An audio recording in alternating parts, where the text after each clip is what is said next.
name is Debbie Kermode and I'm the Artistic Director, the Chief Executive of the Midlands Arts Centre. I think when I was a kid I just loved art and reading, and that was probably the only good thing I was at school. I loved reading and books and drawing and that kind of thing, and I never thought I could get a job doing it at the beginning, but yeah, I ended up going to college and I ended up working here. I incrementally made my way up and now I run this organisation. So yeah, I think I am creative. I think I certainly have a creative attitude.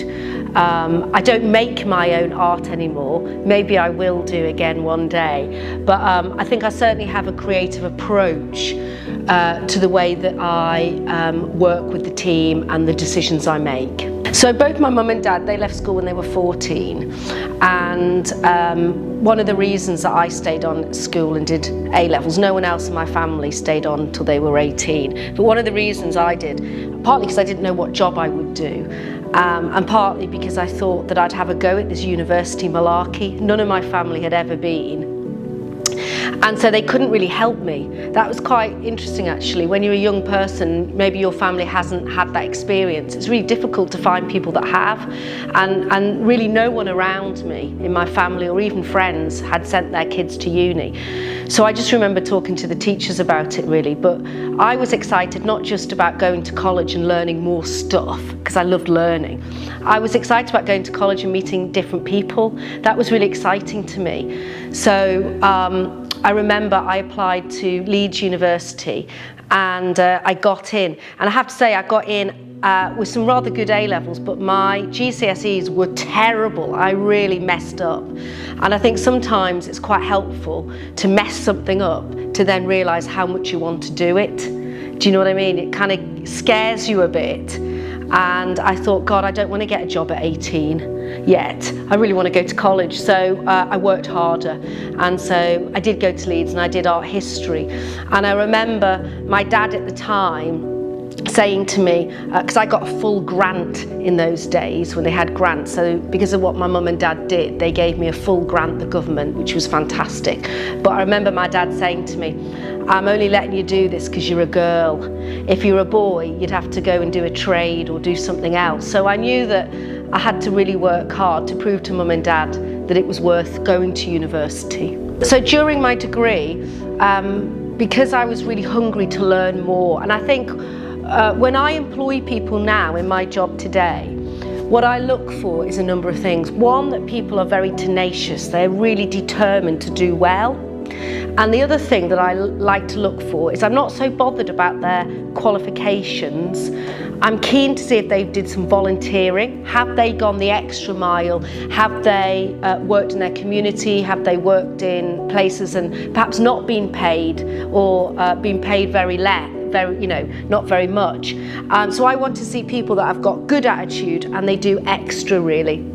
And so through university, I went to work at a local museum to volunteer, and I got all this extra skills that none of the other students got, because they came from sort of posher families where they didn't work. They didn't need to work to get through uni, but I did. But the interesting thing was, at the end of uni, I just had so much more to offer an employer because I'd done all the extra. So I used to have a job in the morning, and then I would go to the museum in the afternoon, and I used to do education work. So I would work with the education officer to set up workshops with little kids, painting and drawing, and then I was promoted a bit and they gave me some money to come in and do my own workshop. So I began to gain more and more experience, and I loved it. And I realised then that actually volunteering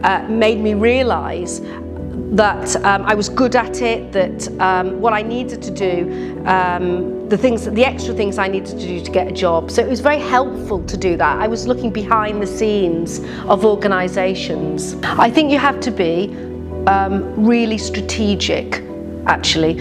When you're developing your CV, I think it's good to take some risks and to do some work which is out of your comfort zone, as they say. So when I was developing my CV to get a job, I realised, for instance, I had nothing about budgets. I'd never really looked after anyone else's money, looked after my own. Not always great as a student, but I wanted to prove to an employer that I could run a budget. You know, if they gave me £100 to make an event, I could do that. So I remember thinking, how do I do that? Well, maybe I'll talk to somebody, at an organisation and ask if I can help, and with that help can I look after the budget. So I pushed myself to try new things that I could add to my CV that demonstrated that I was learning more skills, but I was also taking on more responsibility, and I think that's really important, and that I delivered. I arrived on time, I did the job,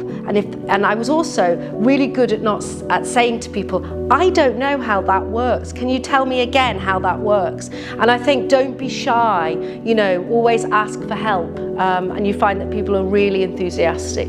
So what I look for now as an employer is I look for people with good attitude. They are positive, they are willing to go extra. If I, for instance, said to them, I need you to stay after work, they would stay after work, and they're smart and presentable, and they are caring and thoughtful about their colleagues around them. And if people can evidence that in their application, then I think that's really good. And to tell employers want to see a more rounded person in their staff teams now. So people that might do other activities outside of their job is really interesting. So because I work at an arts centre, lots of the staff are artists. Some of them are DJs, some of them are filmmakers. It's really interesting that for their hobbies, they're also artists, and that's really interesting to me because it shows that they would have empathy and understanding of how the artists work on site. I think I'd always been a curator, so when I graduated, I did an MA, eventually I did a master's, and that taught me how to be a curator, someone who looks after art exhibitions and makes them. And I did that for about 5 years, and then I became aware that my department or my job was only one part of the pie chart, it's just one segment. And I became really interested in how the company worked, how everything came together to make it work as a whole.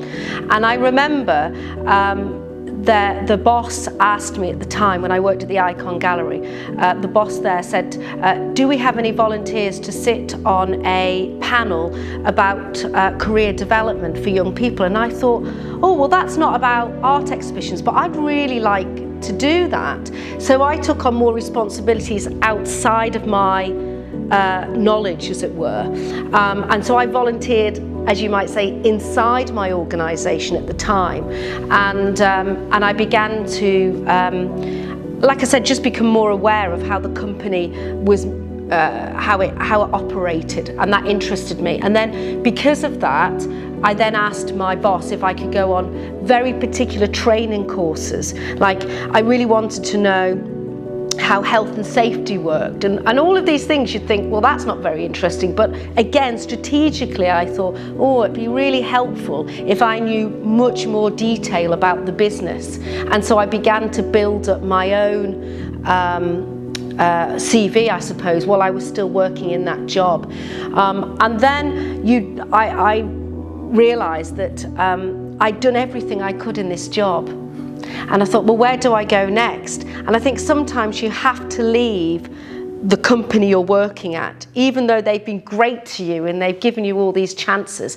It's really good to take your experience and to try it in a different place. And that can be quite scary. That's why, a lot of people like to stay where they are, because they feel that they're connected to the ethos and values, and they know the people there.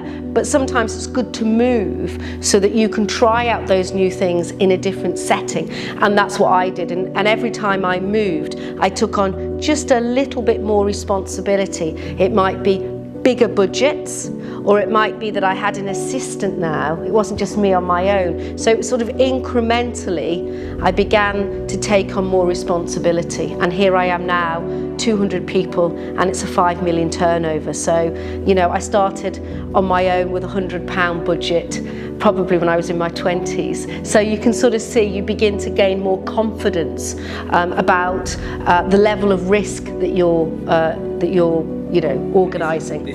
Oh yeah, my father is astonished by what I did.